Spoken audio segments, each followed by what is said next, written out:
ladies and gentlemen, whoa. Welcome to Submission Radio morning after UFC 317 special. I am delighted and I'm honored to be joined by these next two men who are going to be joining me in reacting to the morning after, maybe one of the most pivotal main events of the year. Potentially, did we see one of the greats that's... Where is he? Is he pound for pound great? We're going to break it all down. I want to introduce these guys next. First things first, this man's commentated. He's been the voice for all from Bellator to PFL to WWE to UFC. Of course, he crushes it in boxing now. Jimmy Smith, get on in here. You don't deserve us. You just say it. You don't deserve a team like me and Ken Flo, but we're here for you. That's what matters. That's what matters. Jimmy, I can't quit you. This next man right here joins us. He set his alarm for the wrong time, but we still love him anyway. One of the greats to do it in the UFC. You know him from the Anik and Florian podcast, one of the longest running best podcasts in the game. He now graces us with his presence. Kenny Florian, thanks for not forgetting about us, my friend. Yeah, of course. Gosh, it's great to see you guys, and I'm excited. Much to talk about.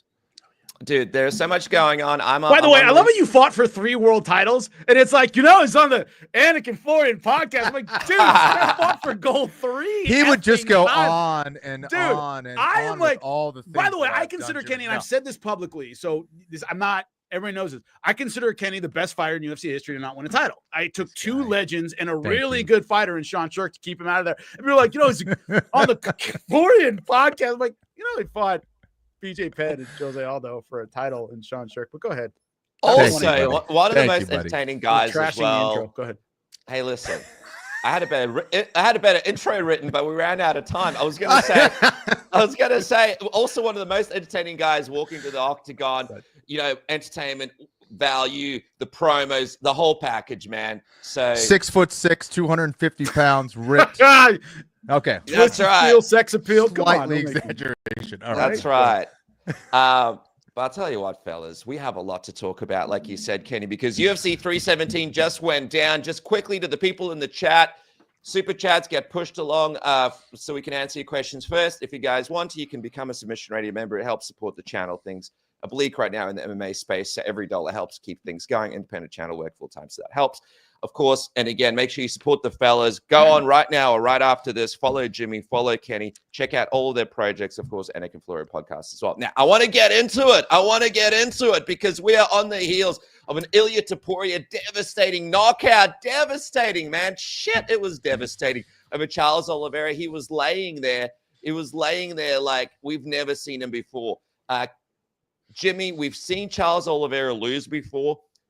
We've seen it through his career. We have never seen him lay on the canvas with that look in his eyes before, no matter who he fought, right? What was your reaction when you saw what Ilia Topuria did to him? The first reaction I had is there are certain guys in this business who you see them do what they do well, and you go, that's how you do that, right? Like, one of my personal favorites, I'm sorry, Kenny, Shaolin Hibero was one of my favorite jiu-jitsu practitioners of all time. Great in MMA. I say sorry because Kenny fought Shaolin and knows how damn good he is. But like when Shaolin does things in jiu-jitsu, you go, that's how you pass like that. Certain guys are like, Jacare was like super athletic and explosive. And if you're not athletic and explosive, you can't do what he does, right? Roy Jones Jr. throws these wide left hooks with crazy speed. You can't do that unless you're Roy Jones Jr. fast. When Ilia boxes in MMA, that's how you're supposed to. Tight, efficient, turning the hips and accurate, and he's inside the punches. He has great angles and movement, and it was that personified. That combo, bing, bing, that right hand left hook. When you hit somebody who's already out, that's fast, and that's accurate because he hit him with the left hook. When he's already falling, he's already out. Dude, he clipped him on the way down. That's how good that timing on that left hook was. Anyone at boxing range is going to sleep against this guy. And I said it on his way up. The first time I saw him at 45, I went, man, this guy's going to be a problem. The question at 55 is, would the power translate? Because one of the problems with moving up in weight class is your knockout punch isn't a knockout punch anymore. You got to become more of a combination puncher. He's so accurate that punch translates very, very well. It's not a clubbing shot. It's an accurate snapping shot. And my only I don't know, gripe or complaint or problem is, we only got 2.5 minutes of it. We don't know how he handles a lot of the game Charles would have brought, but Charles had some time on the ground and Ilia looked great. And I didn't see a lot of holes in his game, but that efficiency of boxing and power, it's going to be tough, real tough. Kenny, beautifully said, Jimmy. And look at that. There it is, the MMA Junkie getting some screenshots of it. I think exactly what you said. Look at that way he was able to put Charles down, catch him, and look at Charles's face there. When you saw that happen, Kenny, I mean, you had to be, what was your reaction when you saw that?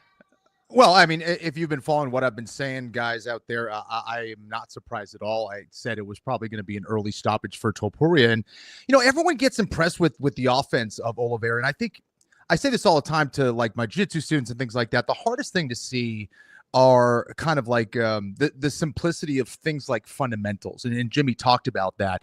It's, the boring stuff like your stance and the structure of your punches and all the things that people tend to ignore. It's the non-sexy stuff. And Topuria is an absolute master at that stuff. I would even go as far as to say that like even his defensive boxing in tight in the pocket is phenomenal. And what Oliveira lacks is quality defense on the inside against good boxers. I mean, we've seen guys like Islam Makhachev, who is he a good striker? Absolutely. Did he start with his striking? Is he known as this devastating striker? Absolutely not. And if guys like him are hurting him, a guy like Topuria is going to find a way to get on the inside and take you out. And, Oliveira's offensive skills, very, very impressive. Was I surprised by that? No, not at all. Topuria is just that good. I don't think there's anybody who has the fundamentals and the boxing skills like he does. And also the fact that Oliveira moves forward and loves to move forward in that manner, I think was a recipe for disaster. Now, Oliveira could have caught him. There's always that chance. He is that powerful as well. But Topuria is too clean, man. And I would say it was actually the right hand. The right hand is the one that actually knocked him out. The left hand kind of caught him on the shoulder and neck on the way down. So I think he was already out at that point. The hammer fists were just extra devastation and violence to put that exclamation point on that win. And if Topuria is doing that against guys that he likes, imagine what he does to guys like Paddy Pimblett, who he genuinely does not like. Jimmy, what could have Charles Oliveira done differently here? Could he have done anything differently here to avoid this conclusion maybe so quickly in the fight? There are certain fighters where they finish a fight and we talk about it post-fight, whatever, the following day, and we go, I don't know what this guy's plan was. We go, I don't know what he was thinking. There are other times where you go, well, I see what he was trying to do. It just didn't work.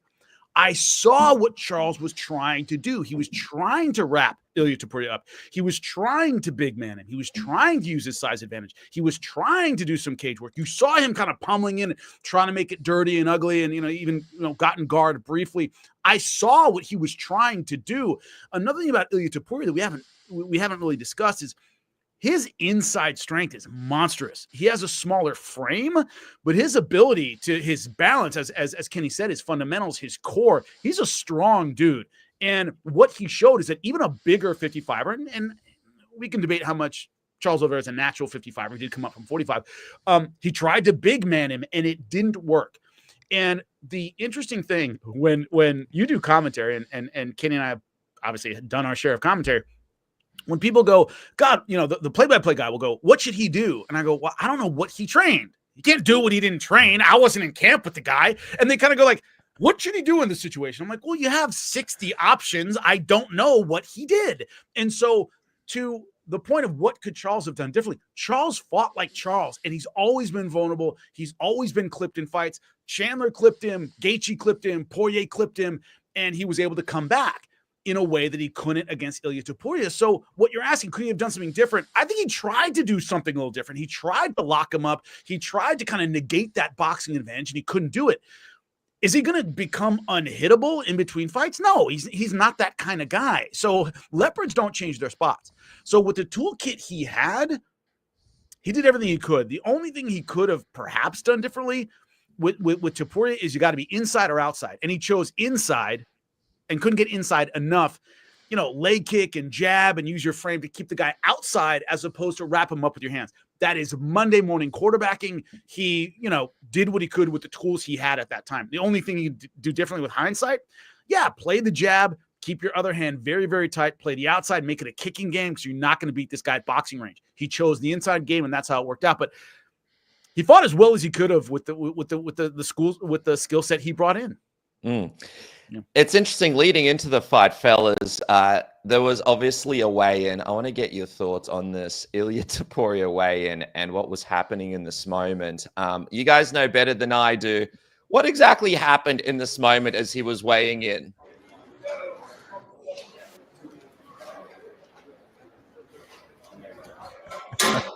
$155.5. 155.5. Wait a minute. 4, 3. It has to be 155.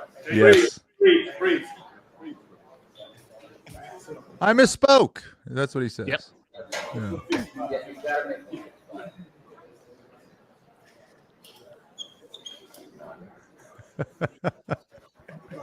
guy's shitting himself, right? 155. I missed. That's funny. Kenny, what is that? Is that possible? I mean, he didn't get off the scale. Like, if the guy knew what he was doing, he'd be like, sorry, get off the scale, or let me think, or take your chain off. Right. The guy didn't get off the scale. He was still standing there like this, and then he just went like this. Don't use the scale from my high school wrestling days. Also, Jesus, is that scale from the Smithsonian? Can't believe they still use those things. But Kenny, was it's he 155? Is this legit, man? Or did someone just whisper something in this commission guy's ear? Or does he not even know how to read weight to begin with? Yeah, it's possible. It's possible that he misspoke or didn't align it properly with the hash on the scale. But it definitely looks fishy, doesn't it? There's a lot of pressure on these commissioners when you're talking about these big money fights, these important fights, these title fights, right? And there is a certain amount of, I guess, connection or I'm trying to look for the right word. I don't know. I guess there's, the commission and the UFC, they've known each other a long time. They have a lot of, people that they've known for a long time. And, I would imagine that if certain things are done, certain decisions are made, the UFC can always take their show elsewhere.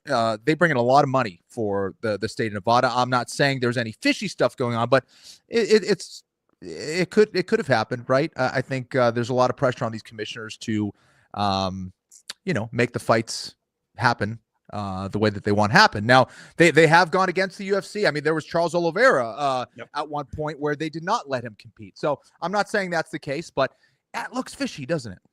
Well, another thing, and this was during a fight in Bellator, a fighter, it was a female fighter, and she had her eye was swollen shut, and the doctor comes in and just waves it off.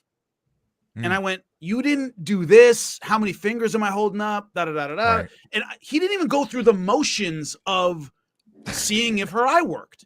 And everybody online said if that were a guy, he wouldn't. He looked at her and goes, honey, you can't fight. And I went, dude, see if she can see at all. Like, if they had made Charles Oliveira get off the scale, take your I'm not saying it is or is not fishy to Kenny's point, but Jesus, go through the protocol of let's try this again. Okay, you're 155.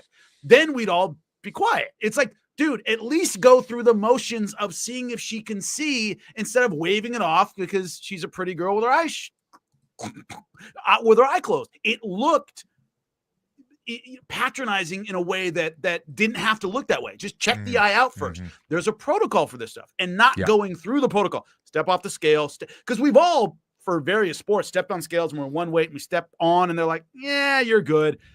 Jesus, make me step off and step on again or something. And not going through that process makes it look worse than it really is. Yeah, the guy just being like, the guy not even knowing that the biggest star in the sport has to be 155. Bro, what are you even doing, man? You have one chain job. off that looks gigantic. Do something. Yes. Bro, they usually make people take shit off anyway when they stand. Anyway. Not to mention, you should have it set at 155. You wouldn't set it at 155.5. Like, if there's misalignment with the scale on those, weighted scales, then I don't know. Why would you call out 155.5? I don't know. It was just, the whole thing was just very weird. Yeah. Yeah. Obviously, after the fight as well, we had Paddy Pimblett jump into the octagon, and that was a bit of a surprise as well. Like a lot of us wondering what would be next for Paddy Pimblett. Would he fight like a Dan Hooker? Would he fight an Ahmed Sarukian, a Justin Gaethje, somebody next to get this title shot? And then he ends up going into the octagon. Dana White, though, at the post-fight press conference, not too happy with it. I just want to show you guys quickly before we even look at that. This is what he had to say about Ilia after the fight. He called in Paddy Pimblett and brought him into the cage, and they had a face-off. Obviously, they've got a long history together. I know there's a lot of options on the table for Ilia, but when he shows that type of interest in a fight, does that make you want to make it? Well, I don't know who the hell let him in there. That should have never happened. Let's start there. I was already back in my room, or that would have never happened. So what does that mean, fellas? When you hear Dana White say that should have never happened, he was back in his room, but that should have never happened. Like, Kenny, from your perspective, do you feel like the UFC wanted to keep Ilia Topuria's options open to see what happens maybe next with Islam and JDM or something else in the division? What was your read on Dana White being unhappy with Paddy Pimblett getting into the octagon like that? I'm not sure how legit that is. I think that there are times where certain fighters, if they bring in enough money for the organization, they get to choose their shots. Is Topuria at that point yet? I think it's possible. Maybe it's even probable with what he's achieved. He left a division and vacated a belt, and he wants to go to 170. I think we're past the point of possible, Kenny. It's possible. So here's what happened. Here's what happened in my mind. I think that he probably said, the fight that's going to bring in the most amount of money for me is going to be Paddy Pimblett.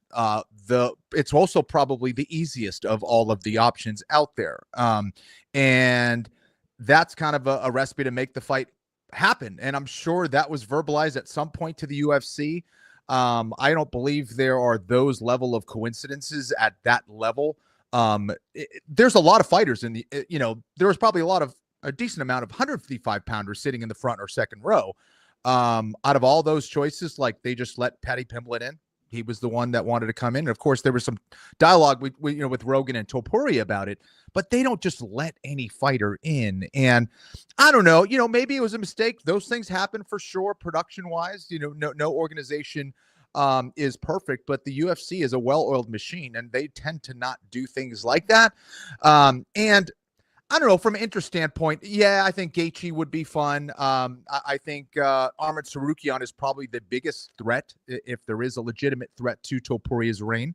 But is that the one that's going to bring in the most beans? I don't think so. And Gaethje, as dangerous as he is, and has a similar kind of offensive arsenal, that Oliveira brings in the fact that he's very dangerous. But do I see that being any different of a fight? Probably not. I think Topuria is just too clean, too crisp, too good against those guys. Sarukian could be a threat just with his ability to wrestle as well.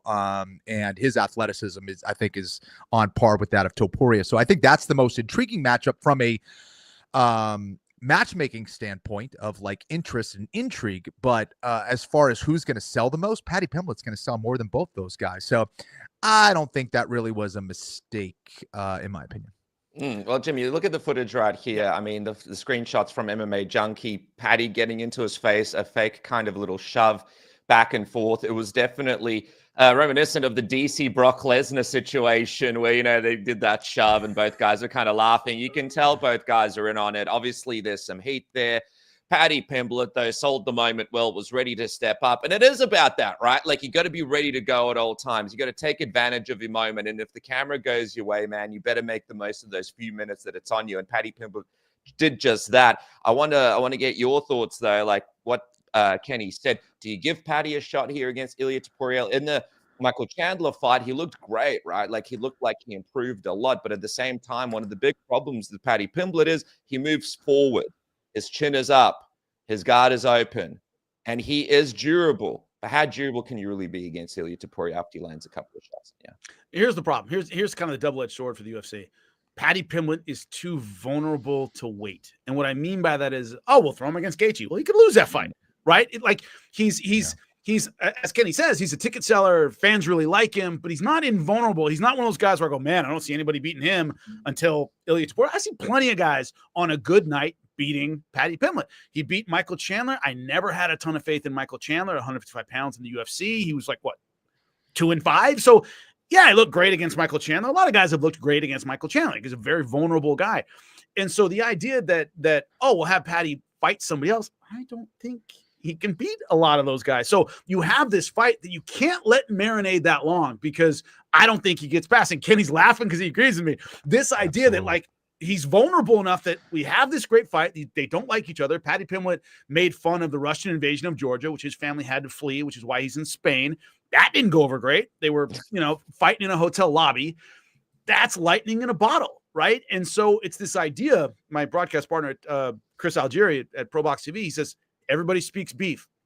We all get beef. These guys don't like one another, and they don't. So in a division that's aging out, meaning we've seen Justin Gaethje and Dustin Poirier and Max Holloway and all these guys, we've seen them all get their shot. Paddy Pimblett's a new face. He's something different. He puts asses in seats. And if you say, all right, him versus Arman Tsarukyan and the winner gets a title fight, I'm with Kenny. I think Arman probably wins that fight. So then what? Then you flushed it down the toilet. So it's a very vulnerable, it's a great fight with a very limited shelf life. So this would be the one I'm going for 100%. Yeah, and if we're comparing things to Oliveira, I said Oliveira basically is better at every single thing that Paddy Pimblett does.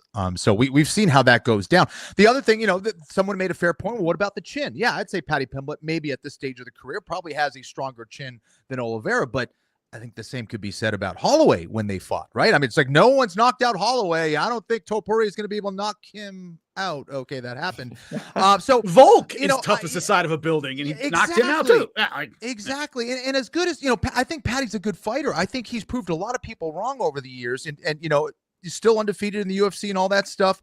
But the only thing he has over Oliveira at this stage of the game is that he's got natural blonde hair. So I don't know, man. I think that, and he's been dropped by B and C level guys. On his way up, Paddy was getting hit by guys. I'm like, dude, this is a guy you're supposed to squash, and he got hit. And I'm going, if Ilia lands those, you're going to sleep, son. It's just his head may come off, actually. Right, his head will just pop off and fit with a Pez dispenser. It's bad.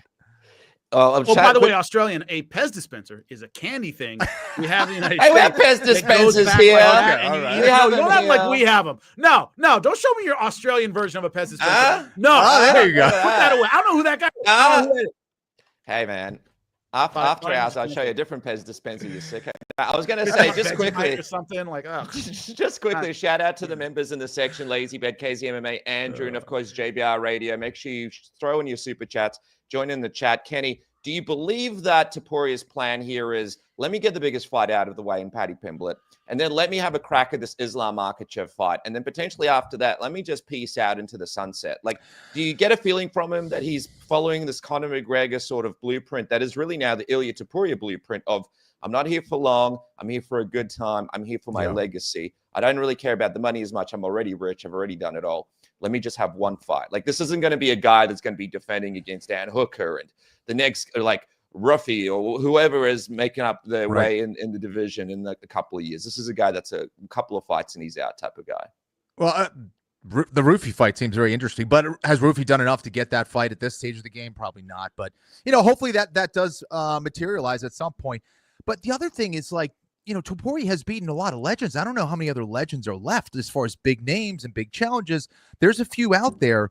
How long does he stick around for? I don't know, because this is a guy that I think every move he makes, everything he says seems to be extremely well calculated. And I haven't seen a guy, and I said this so many times, this seasoned and this aware in and out of the cage. And in order to do that, first of all, you have to be intelligent, but you have to really think about, like, every single move. Like, this he's playing chess, everyone else is playing checkers kind of thing.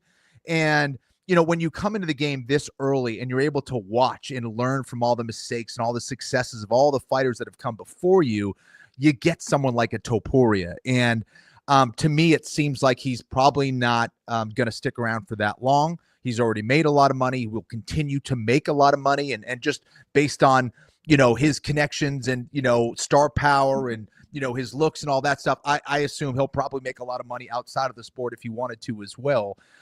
So I don't know.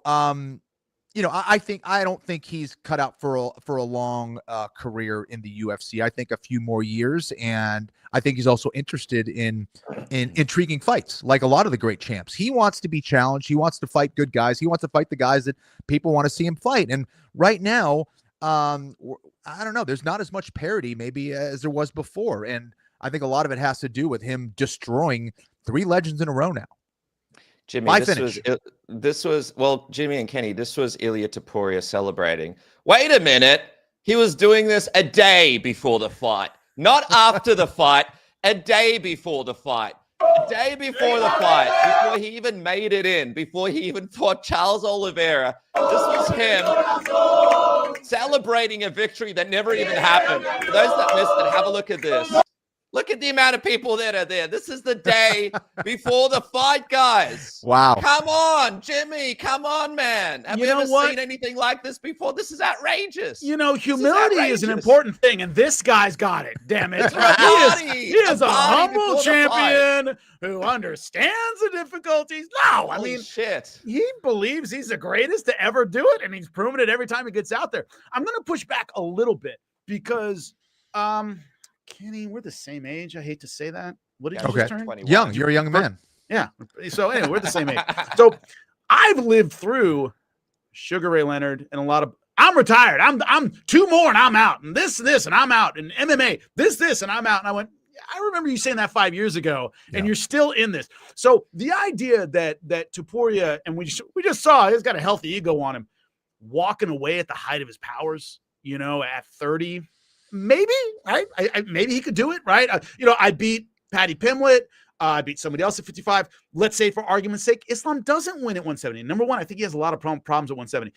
Let's say they get a fight maybe at 55 or a catchweight to 160, and he beats Islam, and I'm 30, 31, right? With a lot of fighters, that's your physical prime, and you walk away.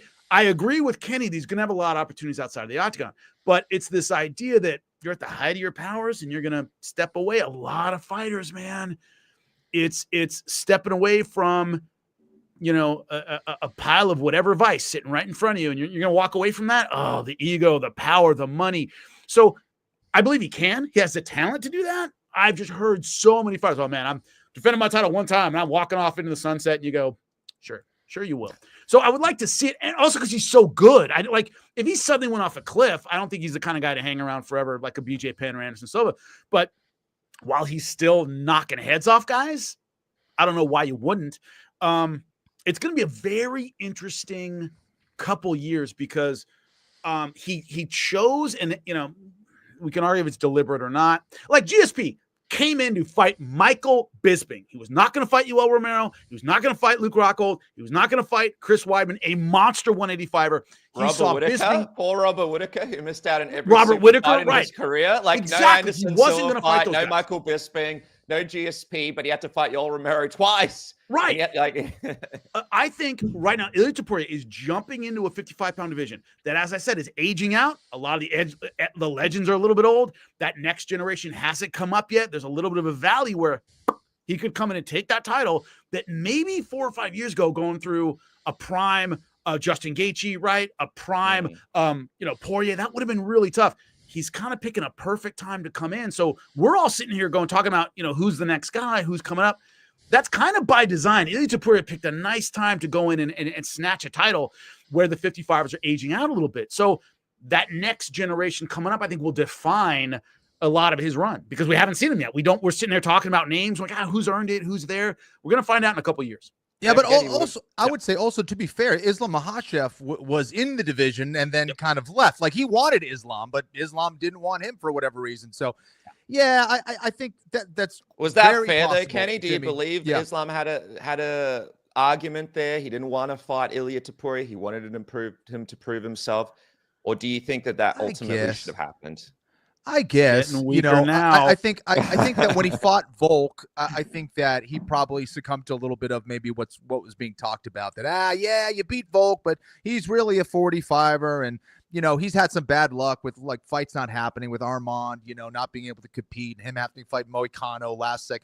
So he's not getting a whole lot of respect. And I think that based on maybe how he's done against Bilal Muhammad in training and what Bilal did, he's like, I can beat guys like Jack Della Maddalena. And I don't know, but I agree with Jimmy. I don't think he's going to have the same success that he thinks he's going to have. There's a 15-pound difference, and every pound matters in this sport. And so I don't know. I think that's going to be a bigger challenge than he thinks. He may win, absolutely. I think it's kind of out of all the guys right now, maybe in the top 5, that might be the most attractive fight for him to get the belt at 170. I wouldn't be surprised if we see him come back to 155. I think he's leaving a lot of money on the table, or by going to 170 and not fighting Topuria at this point. Like, what argument do you have after that performance? Like, where do you run after that? And then the other thing, guys, in regards to that confidence of him celebrating before the fight, I'm not sure. Yeah, maybe Conor certainly had that calmness, that composure.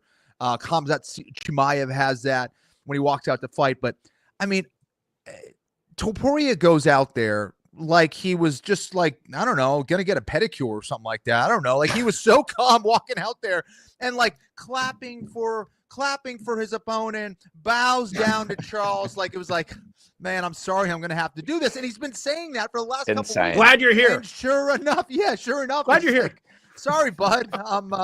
This belt is mine, and there's nothing you could do about it. So it was just so matter of fact, and it's rare to see that level of confidence in this sport, and it's really impressive, man. Look, Kenny, I hate to bring this up. The Patriots, I hate them. Don't start with me, dude. Kenny and I, like, we almost got in a couple fist fights back behind the scenes. I'm a Steelers fan. All right. The all-time greats, right? And Tom Brady's one of them. Stop. Mm-hmm. Thank you. Michael Jordan. They decide to win. It's almost like when I was growing up, right? And I saw the Jordan years. When I was in college, it was Kobe, Shaq. They'd be down 4 points and we're halfway through. And Kobe would look at Shaq and go, all right, let's put this away. And they just get out of my way and crush the field. Right? Tom Brady is down 2 touchdowns and goes, okay, stop screwing around, guys. Let's go. And Ilia has that. I decide to win. And when Michael Jordan, once again, he would decide to put 40 on you. And if you never saw it, if you weren't a child of the 90s, you don't know what's that like. For Jordan to go, all right, I'm going to put 40 on you now. And Ilia, to Kenny's point, has that, like, decide to win Roy Jones Jr. I'm just, we've had a few close rounds, but I'm Roy Jones Jr. And when I put it on you, I'm going to put it on you. That is so rare, and it's what stars have. I decide right now, because I'm Wayne Gretzky, that I'm going to score 3 more goals and you can't stop me. And Ilia has that, man. It's magic. You know who doesn't have that? Jason Tatum. We don't have to talk about it. Shout out to Jimmy Probox, Ken Flo, 3-punch, Convo, LFG, baby. Kenny, who's the tougher matchup, do you think, for Islam Makhachev, JDM or Ilia Topuria, after seeing what you just saw this past weekend? Gosh, that's a tough one. We haven't seen Islam compete against elite guys at 170. Ilia, from a technical perspective, with his overall game, I think maybe is the more difficult challenge. But Jack, with his size and with his striking prowess, I think he's a handful as well. But I guess I'd lean the way of Ilia. But I don't know. We still haven't seen someone who can stop the takedowns of Islam Makhachev. So, I've gone on the record many times now of saying that Ilia Topuria is the best pound-for-pound fighter on the planet. That said, I don't know who I would pick between him and Islam Makhachev. And for that reason, that's the fight that needs to happen. It's going to be Jack and Islam next, and we'll see what happens. But I don't know. I still think it was a little premature for Islam to go up. I think that a lot of people would have loved to seen that fight. My take is that the UFC was going to, if Islam was going to stay at 155, they were going to make Islam take that fight against Topuria. He didn't like the idea of that. He probably felt the pressure, and he went up, and maybe deservedly so. The fact that Volk was able to go up, but he wasn't. So, anyways, I think we'll see it at some point. I'm bullish on that fight and optimistic that's going to happen. Jimmy, let me ask you this. Let's say Islam does fight Ilia Topuria. If it's at welterweight, how different does the fight look? Obviously, Islam could be massive. Ilia already looks small at lightweight. And if he does fight Ilia Topuria, what is Islam's method for victory? Like, Does he have to get the takedown early and get him down early? Can he stand with him? We've seen Islam. He has some head kicks. He does have some shots. But then with Dustin Poirier, he didn't have the easiest time, right? Like, what would the path to victory be for Islam? And what would that even look like at welterweight if Ilia moves up after Paddy Pimblett to fight him there? First thing I want to talk about is, Kenny, you and I have been on the desk for shows. We've done a lot of stuff. There are guys who fight at welterweight, and then there are welterweights. Right, exactly. They are not the same thing. And when you meet like a Douglas Lima and you go, holy crap, how do you make that dude is a giant. And you just go, how do you make 170 pounds, which he did regularly? That dude walked at like 210. And so people go, oh, it's only 15 pounds. No, it's not. No, it's not. Right. It's right. This dude has a frame of a 170 pounder. This dude has the frame of a 55 pounder. And he fought at welterweight, didn't you, Kenny, a few times? I fought at middleweight, my friend. You Middleweight, did too, my welterweights. But you know, it's funny though, but it's like kind of what Jimmy was saying. It's like people seem like, wow, you fought at middleweight. Wow, so you must be a middleweight. Like in their head, they're like, wow, you're a middleweight. How did you make featherweight? It's like he fought Diego Sanchez at I was middleweight. not a middleweight. I fought at middleweight and I fought at welterweight, but I was neither of those weights. Yes. I was actually a 155er, and when I fought at 145, I was a 155er. So again, you're made for certain weights, like Jimmy's saying, and there is a very big difference. And to his point again on fight night, they'll look like two different human beings. I mean, even against Charles. And again, I think Charles is filled into a 155er. I think, certainly has power. He has trouble making 155 apparently as well now, but he's still not the biggest one. I mean, I remember Gray Maynard and those guys that cutting down from like 197 down to 55. So, but if Topuria goes up to 170, I think it will be a mistake. One of the worst things you could do is start to kind of believe your own hype and believe, media or people around you be like, yeah, you did this and you must go up. And that's the challenge for you. Just it's okay to stay at your weight and just kick ass, guys. Okay. Let's calm down. But anyways, 45 to 55, that's great. I think he should be there. Going up to 170, even if it's Islam Makhachev, I think he's giving up too much of an advantage down there. Make him come down. And if he stands, if Ilia Topuria is, going to fight Islam Makhachev, and Makhachev teams calls me and says, what should we do? If you're boxing for 30 seconds, you're doing it wrong. I would say if I'm Islam's coach, I want the crowd booing in the middle of round one because you are clinching. This is a Greco-Roman match.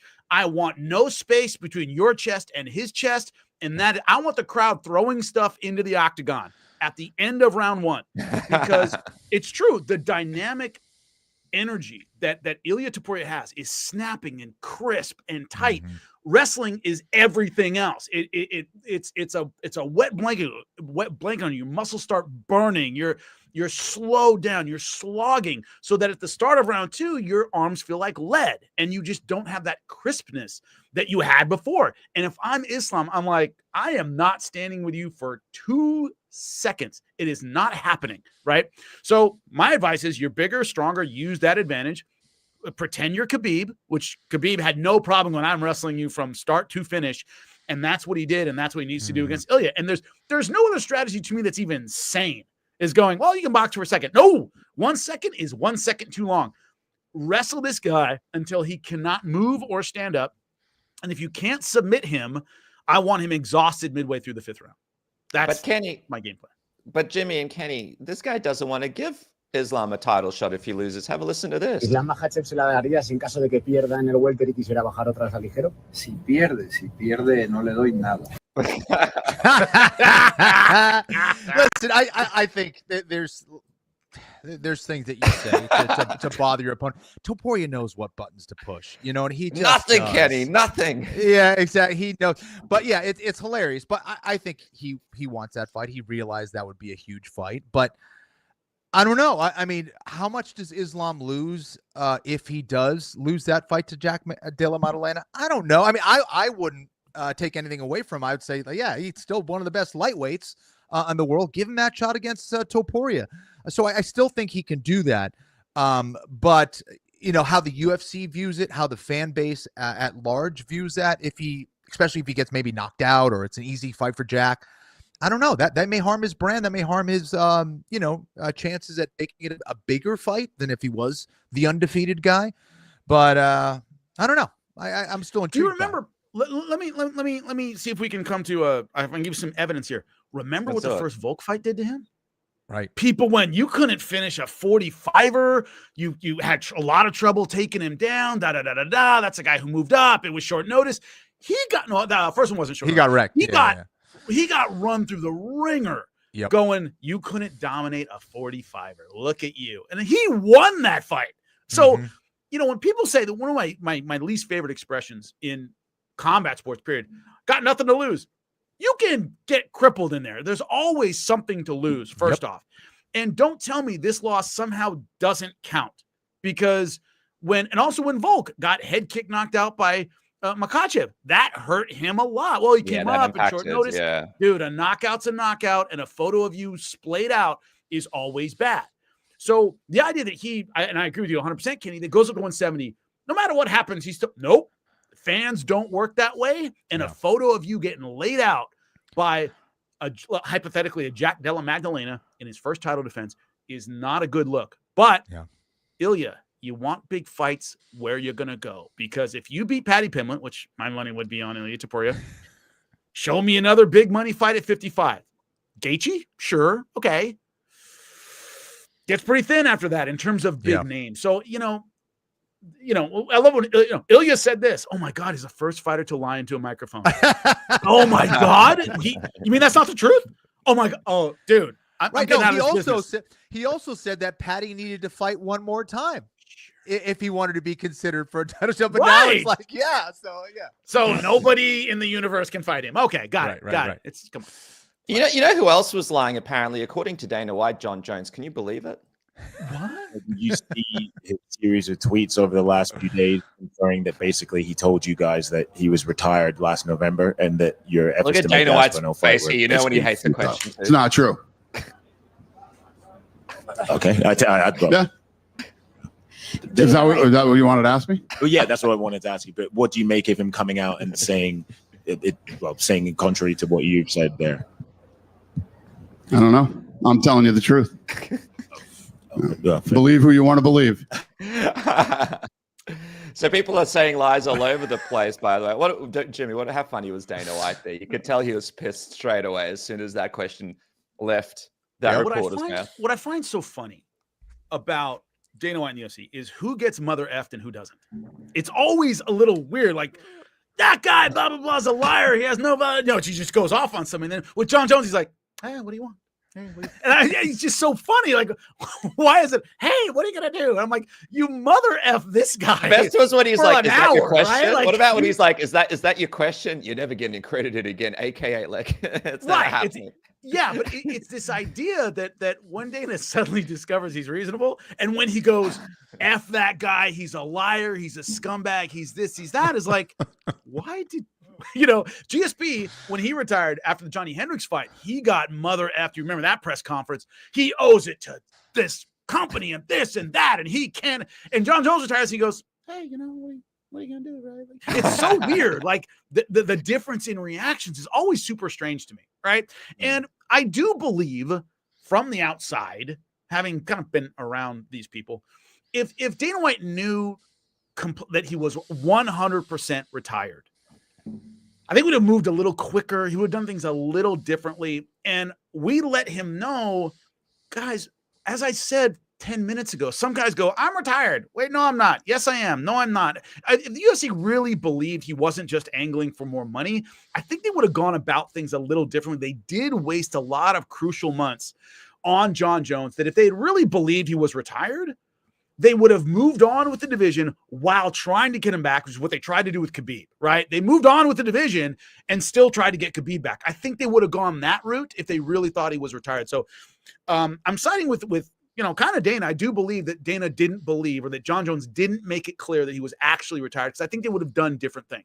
But I always think it's funny when Dana goes off on a person and when he doesn't, because it doesn't seem to be a lot of rhyme or reason to it.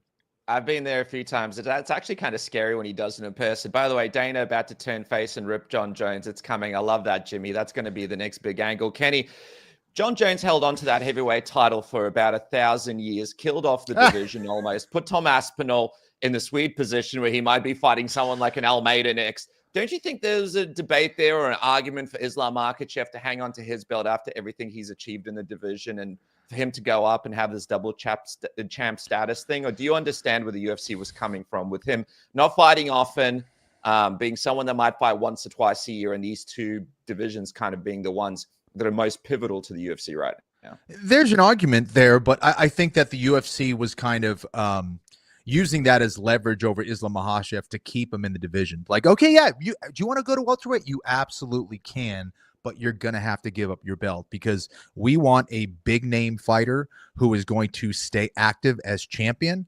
And you fight already kind of once, maybe twice a year. Ilia Topuria is already a big star. He's already a world champion at 145.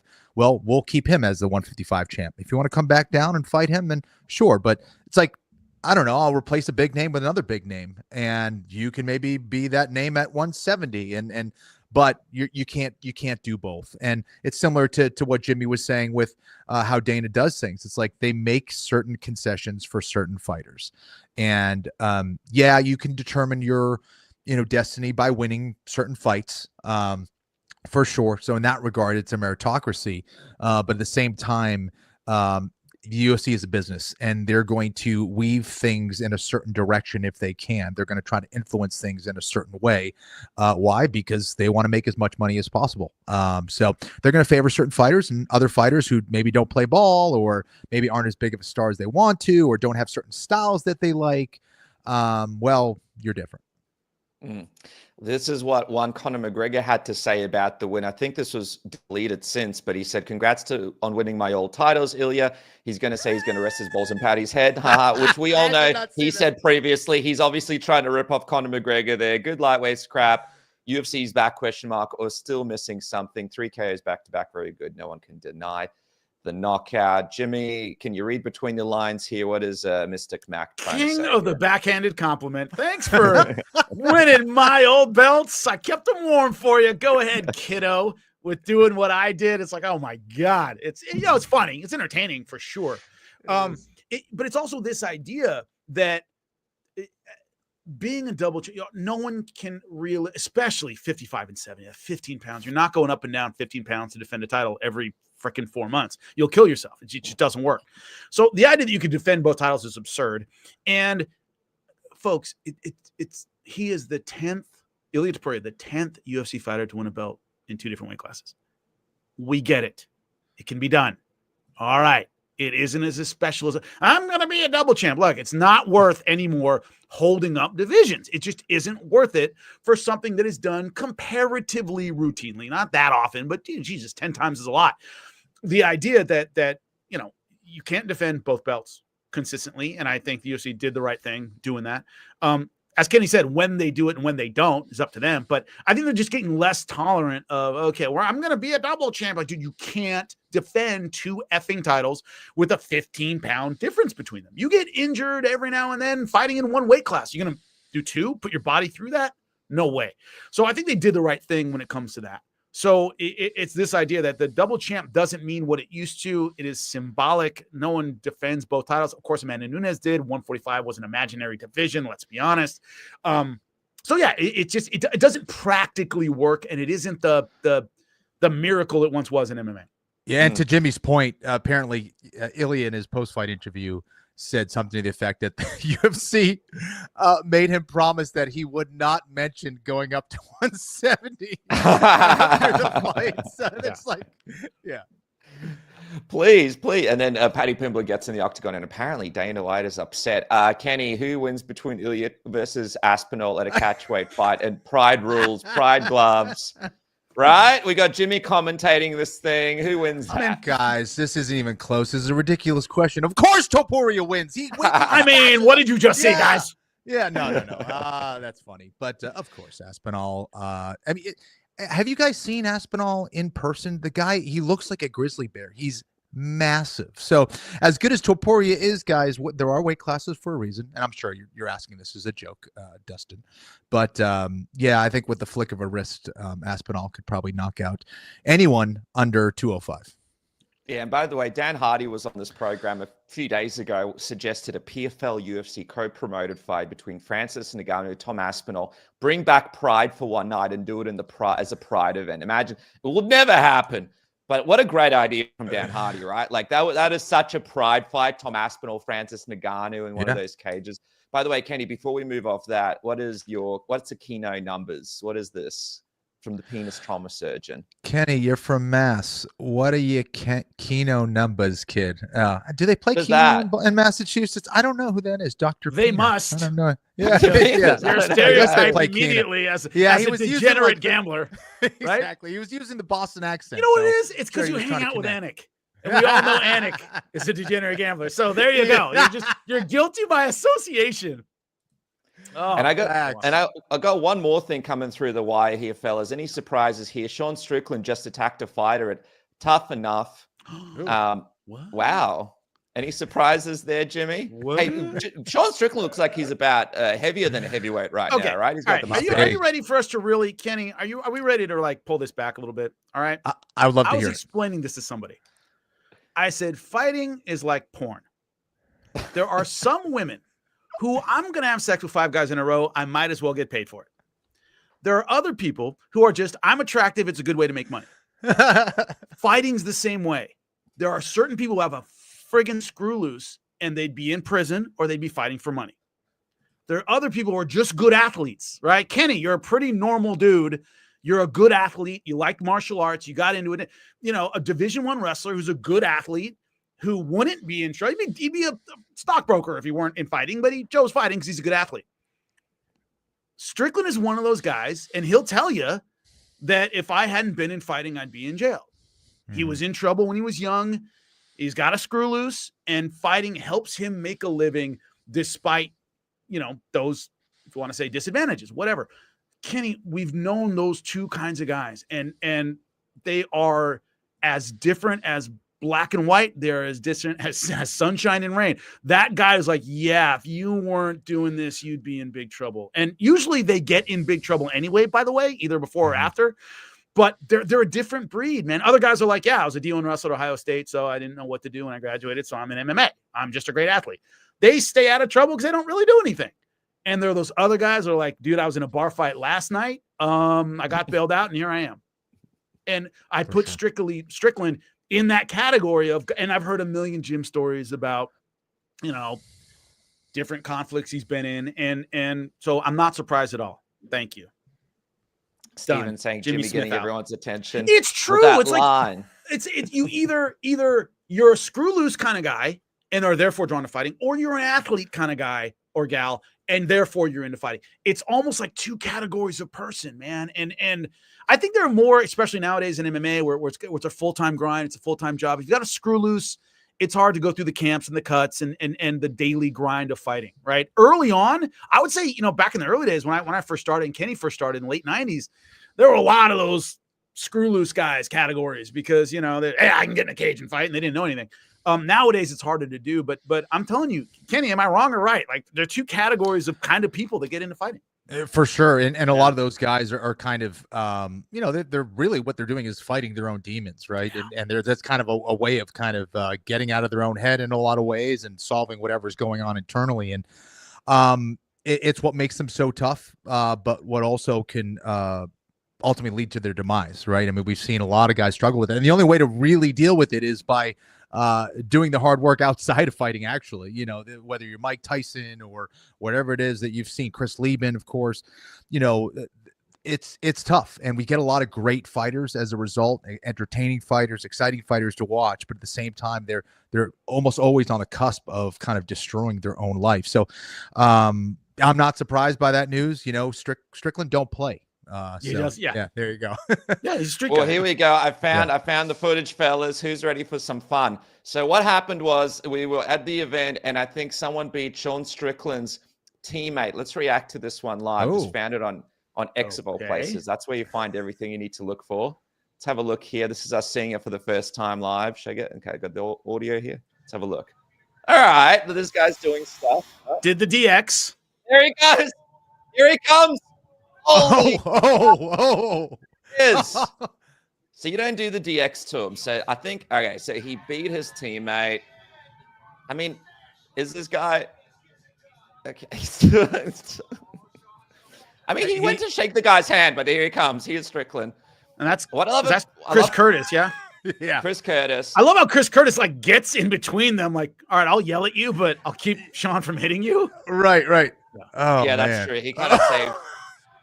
You know what I love about Sean? He kind of marches forward, right? When he goes to fight people, he marches forward, kind of like he's marching into war like a Confederate soldier. Look at this. He does. He does that during a fight, and he does it in real life, man. That's true. Gosh. God, man. Why would Sean you ever Strickland. do that against Strickland of all people? Like, unless maybe Strickland said something to him before the fight or whatever, but it's like, dude, come on, man. You just want to fight. Settle down. Yeah. And it's one of those things where like he's that, once again, he's that category of guy where, all right, it's going to be a I think it looked like he was going to go for a street. That was like a Sean Strickland. It actually looked like a Sean Strickland fight, which is hilarious. Like his street fights look the way that he fights in the octagon. I was there for Izzy versus Sean, a fight we thought he was never going to win, and that's what he looked like the whole fight. Yeah, New member in the comment section there. Congratulations, Dustin. Thanks for joining us. Who do you guys think should be next for Sean Strickland? I saw Israel said potentially that he wants to run that one back. Is that kind of a no-brainer there? Should we just run that one back in the meantime? Him and Izzy? It's hard to, for name value for sure. Man, is there anything for both guys? Like both guys are in this weird place in their career. They're in a really weird place. I don't. It's hard to tell where Sean is after the DDP fight. When this was a guy who, certain guys can fight without fire, and they're still technically good enough that their style allows them to kind of go through the motions and still win. I know it sounds harsh, but like certain guys, like they're so technically good that fire can be out a little bit, but they can still fight. Sean's not that guy. Izzy, I would say, is kind of that guy. I don't know if the fire's still in him, but he's real technical, good movement, all that. He can kind of outpoint guys in a way that Strickland, I don't know if Strickland can do that, right? If he's not kind of mad at you, or like there's some emotional content to what he's doing, I don't know if he can still do it. Really. And it's a guy I respect a lot, in terms of his abilities, but if you don't want to, you're not the kind of guy that can kind of phone it in and still win. He's just not that guy. So name value taking on each other is really where it is. I'm really interested to see where Sean is mentally, because he's not that guy. If he's his heart isn't in it, I don't. Yeah, well, listen, it's going to be interesting. That middleweight division, it's going through that lightweight turnover, right? Like new faces coming in, things changing. Just quickly, before we move on, I got to ask you guys, Pantoja, I don't want to get off UFC 317 before I get your thoughts on Pantoja. He went out there, he was able to dominate Kai Kara-France. All respect to Kai, he went out there and did his best, but Pantoja is one of those special champions that doesn't come along very often. It's hard to say GOAT when you have DJ as a previous champion in your division, but obviously we got Joshua Van next, which will be a fun fight, but you think Pantoja will be able to get through him much like he did with Kai. What do you guys want to see happen with Pantoja next? Let's say after Joshua Van, do you want to see him test himself against Merab, one division up? Do you think this is a guy that should just stick around his division and try to collect enough defenses where it starts to get arguable who's greater, him or Demetrius Johnson? What do you guys think should be next for him? Kenny, I'll go with you first. Yeah, his dominance is just awesome to witness, and maybe not as appreciated as you'd like to think, just because his grappling is so good and so precise, and people tend to understand it the least out of all the skills in mixed martial arts, but it's a beautiful thing to watch. And yeah, I mean, I'd like to see him stay at 125 as long as possible. I think that the Joshua Van fight, especially after that last Van fight, which was insane, right? Insane. 3 weeks is going to be interesting. Van did exactly what he needed to do to sell that next opportunity. And again, did it on a relative short notice. Just a few weeks ago he fought, and to see him go out there and compete with that same level of hunger and do it with a broken big toe is extremely impressive. So yeah, I think that's the fight, and Pantoja beating a guy like that I think would just add to the legend and to his level of consistency in the sport, and maybe get closer to establishing himself as the GOAT in that division. Demetrius Johnson in my mind still has it, just based on his overall skill. But when you're able to dominate, even with just one singular skill, similar to a Khabib Nurmagomedov, then you're just as legit in my opinion. So a few fights away from perhaps surpassing someone like Demetrius Johnson. But while that fight against Merab intrigues me, not enough for me to say, hey, that's what I want to see. I'd like to see him stick around at his weight class. You know, he's not the biggest 125er either. Yeah, Jimmy, not really getting the respect, right? That's the big comment here. Not getting the respect that he deserves, Pantoja. You know, when you saw Kai Kara-France's face, what you're supposed to do, dude, when someone's trying to take your back against the fence, you kind of scrape them off with the fence, right? Kai Kara-France was doing that. Crab Ride took his back, and Kai Kara goes, Jesus. Like, he saw it in his face, kind of like, that isn't supposed to work. Like, the worst position, and Kenny knows this, is to take someone's back is you're flat against the fence, and he kind of scrapes you, and he's still on his feet, and he 9 times out of 10, the guy spins and you end up in guard. 9 times out of 10. And Kai Kara-France went, it's like he went into a sinkhole or something, like boom, like an octopus. And the look on Kai Kara-France was shock. Like, dude, it's so hard to take the back from there. And he did in round 3 and choked him out. So what's underappreciated is he does pretty standard stuff. Rear naked chokes, his movement's great. Is he does it in positions where 9 times out of 10, an elite, 125 pounder is going to get out of that position. You don't go anywhere with Alexandre Pantoja. Also, he's got to be like, the idea that Kai Kara-France is now 5-5 in his last 10 fights.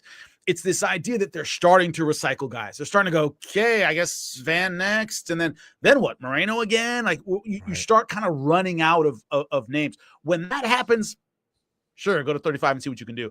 But we're kind of starting to see that just a little bit now where Pantoja is so dominant, they start reloading in a sense.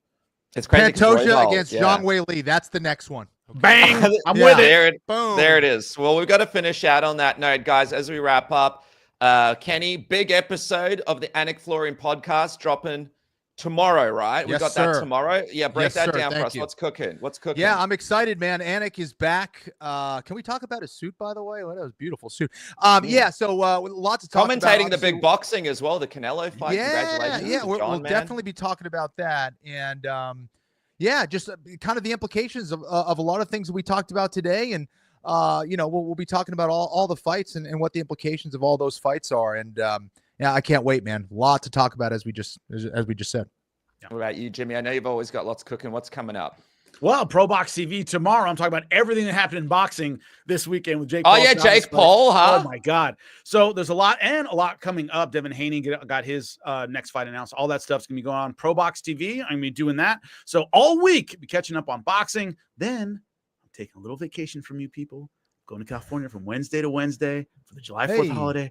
Woo! It's going to be so nice. And then, of course, July 12th, I'm calling another boxing fight in Fresno, California. So, back on the road again. You know how it is. It's going to be fun, though. Nice. Jake Paul versus Ilia Topuria when they're 50. I'm calling it. It's going to happen. Guys, I appreciate you joining me here for Submission Ready Morning After. There he is, Jimmy Smith, Kenny Florian. I'm Dennis Gradham, and I'll catch you guys next time. Thanks for watching.